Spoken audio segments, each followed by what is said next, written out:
Hello there, my name is PolishLynx. We are back with Everlasting Summer.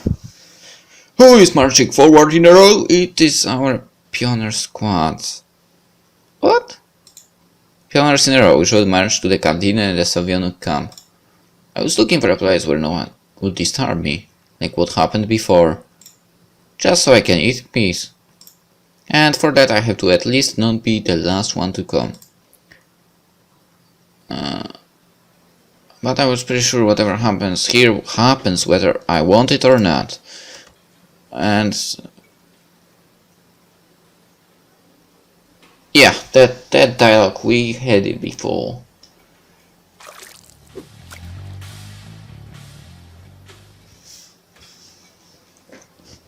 Of course, Uliana will help you with the cleaning. I don't remember if we've done it before. Alright, let's continue with that. Now, running away is hardly a good idea. For starters, Olga Dmitrievna has caught me already, and dashing off would only aggravate my punishment. As well as that, I was indeed partially guilty, and that's what I thought. Yeah, I've helped her before, but in which road? I don't remember. Well, doesn't matter, I guess.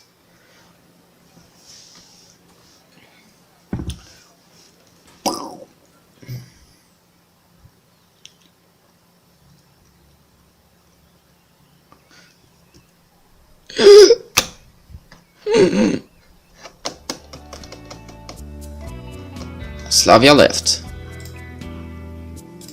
I probably should not refuse her after everything she did for me, but I... What?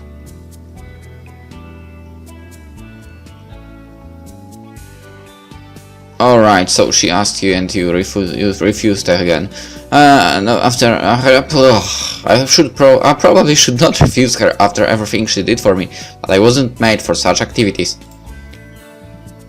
The pioneers kept on dancing. At least they liked the ball. Olga Dmitrievna danced too. I consider that not really appropriate. The leader has to keep order around. Especially since she's not 17. Olga Dmitrievna came over to me as if she felt that someone doubted her professionalism. Why are you not dancing? I don't really want to. Your choice. She smiled cunningly. Then I have a perfect task for you.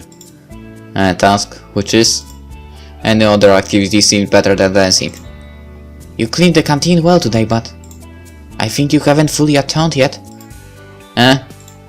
Uliana? What? Come here. Uliana came over to us reluctantly. I see you've had enough dancing for a long time to come. No, I haven't. She was sweating like a pig, so it seemed that the leader was right. I have a task for you and Semyon. But Olga Dmitrievna! Uliana begged. It's dance time now, and it's late. It won't take much time. Slavia was sorting the books in the library, but hasn't finished. You have only a couple of shelves to do. But... No buts! For God's sake. I don't like public work, but dancing. I'm ready. Good job, Semyon. That's my boy. A real pioneer. You should follow his example, Uliana. Uliana didn't appreciate such an example, though. So do it. The whole camp is relying on you. I remember this, she hissed. The camp in the evening was beautiful. Silence and peace calmed me. Only the distant music from the square reminded that I am not alone here. And Uliana, who just came back. You could do the cleaning in your dress, though. I grinned. This is all your fault! She breathed heavily and her face was as red as a tomato, so I wouldn't have been surprised if steam started coming out of her ears. It is all your fault! Why me again? If only you'd just been quiet! What would have changed? She'd make us do it anyway. Yeah! She wasn't able to speak normally and just hissed. So what if I kept silent? Do you think she would let you keep on having fun? Uliana looked at me. She seemed to calm down a bit.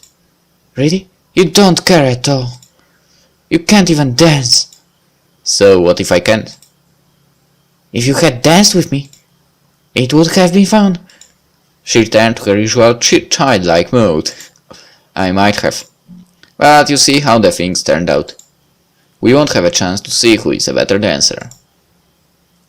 We approached the library. It was already dark outside. I was slightly surprised by Olga Dmitrievna's request, or more like an order, to sort the books at night. This is so bizarre. There was no light inside and the switch didn't work, unpleasantly clicking with every push. It might have actually worked properly, but the lights weren't turning on. Wait, I'll get the candles! And burn the whole library. Just kidding. I was just about to ask how she knows where the candles and matches are when two small lights appeared on a table next to me. That's better, Uliana said, satisfied with herself. What's next? What's that? What next? She looked at me inquiringly. What will you do next? How should I know? She chuckled. Great. I walked around the bookcases.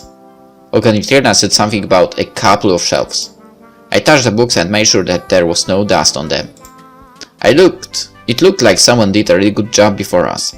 Having examined the whole library, I didn't find anything to clean. The leader must have made a mistake. Alright, I will tell you, sir. Top shelves! Top shelves! Suddenly I heard footsteps from behind. The old cracked floor was squeaking, so Uliana wasn't able to sneak up on me unnoticed. Boo! I turned around. Oh my god, I'm so scared. Please. Whatever. She turned away resentfully. It looks really clean in here, so a dimly illuminated rows of books looked at me reproachfully. Unknown authors from long forgotten years. I wonder if anyone still remembers them. Xenia must remember. I'm sure that she remembers everything. Okay, sit down. Uliana moved the chair over to me. I sat on it. So what's next? Let's tell scary stories to each other. We have 2 chairs and 2 candles, so there should be 2 stories. One mine and one yours. Okay. I agreed without thinking. I hadn't the slightest intention of going back to the dance, and going by my experience, there was nothing to do in the camp at night. Especially as I knew a couple of nice stories which would be able to really scare Uliana. And that was awesome. You first. Okay. She made herself comfortable and pressed the chairs back with her arms and moved the candle as close to her face as possible. Once upon a time, in a village far away lived a boy, just a normal boy. He went to school, played with other children. There was nothing special about him. One day, he made a bet with his friend that he wasn't scared to go to the abandoned house. Uliana left a long pause. So, what was in that house? Don't interrupt me! Inventing it on the fly.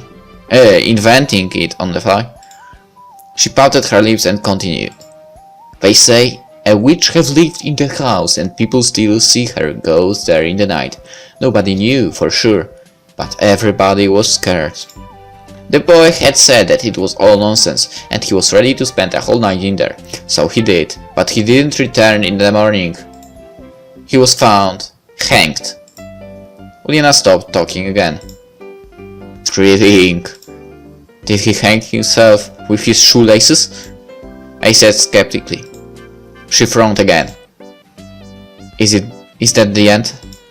Of course not! They buried the boy, the way it was supposed to be, the coffin and stuff. His relatives and friends grieved, but they couldn't bring him back. After a few days, people started to disappear in the village. Nobody knew how or why. They just vanished into thin air. The villagers wanted to call the police, but a friend of that boy who hanged himself in the witch's house told them that he'd seen the boy. Nobody believed him at first, but people kept on disappearing. Then the villagers decided to dig up the coffin. There were long nail scratches on the inside of the lid, but there was no body. Where did he go? Uliana moved the candle away from her and made a scare face, or at least what she thought was scary. In the end, all of the villagers disappeared, and occasional passers-by near the witch's house tell that they saw two ghosts. Uliana blew out her candle and stopped talking.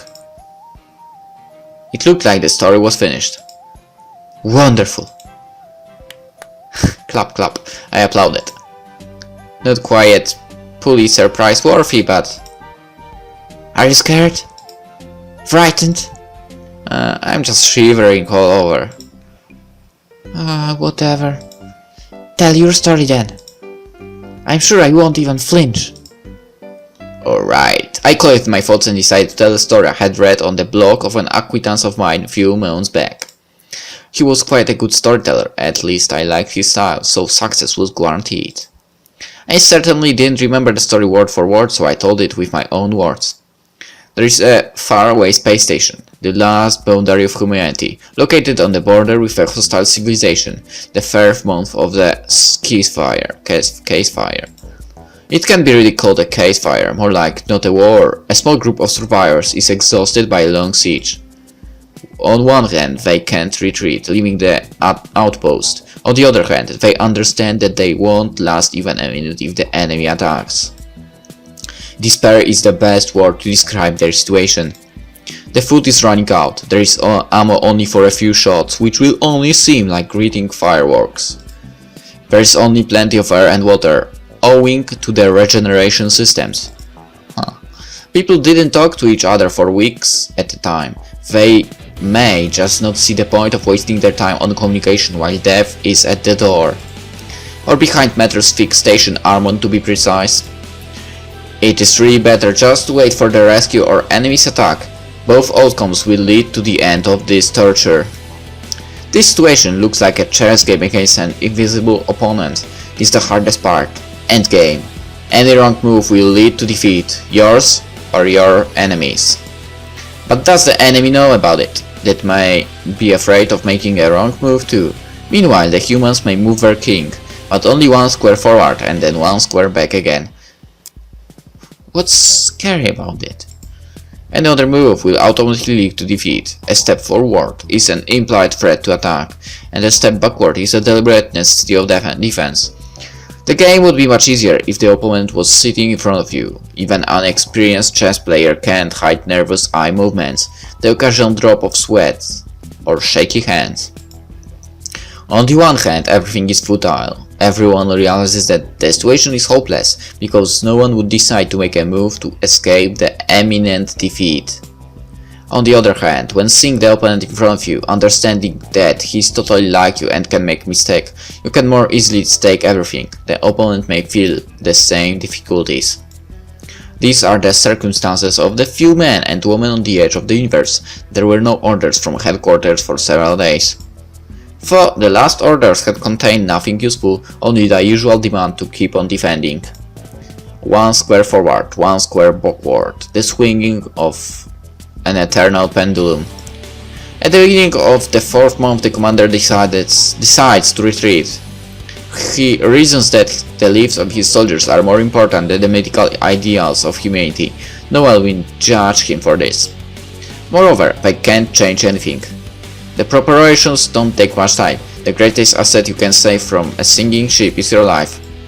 The whole station crew board the rescue vessel. The launch sequence starts. 3, 2, 1 and nothing. The bay doors don't open. They send mechanics to check for malfunctions, but they don't find anything. The doors should open, but they don't open the second time, or the third time. The commander orders his crew to leave the station in rescue pods, but they can't launch either. They explain it is a technical malfunction. The crew tries to communicate with headquarters in vain. After a few days, the executive officer noticed that there is nothing on the radars, nothing at all. No planets, no asteroids, no enemy ships, just an endless darkness. They run out of food in a month. Everybody thinks that this is the end, but no one dies. Not after a day, week, not even after a month. as if there is no need for food to sustain human life. At this moment, the majority of the crew goes insane. Some of them just stay in their rooms and pray. Some wander around the station, some try to commit suicide.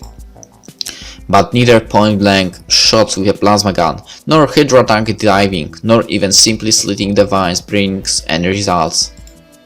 Days pass by, months or maybe even years. Nobody keeps a track of time. Insane people recover their minds again and normal people go insane. It repeats many times. Well, that's a little scary after all. In the end, the crew accepts its condition. They start to make up occupations, theatrical staging, sports tournaments, reading of self-written books. A lot of family couples appear and many more break up. It is an infinite flow of time, an enclosed loop of a human life, and only the darkness on the radar reminds them of the emptiness outside. But there is an emptiness inside the station too. In the end, people stop living, they just lie in their rooms and sleep. Not 24/7 at first, but as the time goes by, they learn to fall into a trance. Every person has his own dreams. One returns to his childhood, one gets his lost love back, one defends the ideals of humanity with a blaster in his hands, some others just wander in space. Shabby from skirmishes with the enemy, a rescue vessel docks with the station, the boarding squad gets inside. The whole station looks like a piece of scrap metal which has floated in space for thousands of years.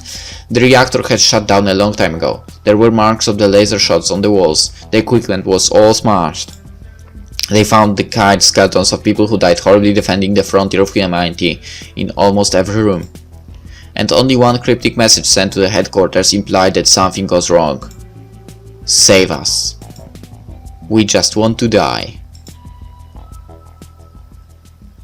I finished the story and looked at Uliana. Her face was concealed by the darkness. So that's the story. I blew out the light. Uliana shrieked, rose up and threw herself towards me. We fell on the floor. What's up with you? Nothing. Her voice sounded very scared. Looks like my story hit the jackpot. I mentally congratulated myself. Uliana wasn't having fun though. She embraced me, shivered and sobbed. What's wrong with you, you silly thing? I patted her head. It's just a story. It's not real. You and your stupid stories. Uliana cuddled up to me more. Were you that scared? Yeah. Frankly, I didn't expect such an honest answer from her. Everything is alright. Time heals all wounds. She'll calm down. Listen, Semyon. What? Never mind. It's nothing. She buried her face in my chest. And let's end the episode here.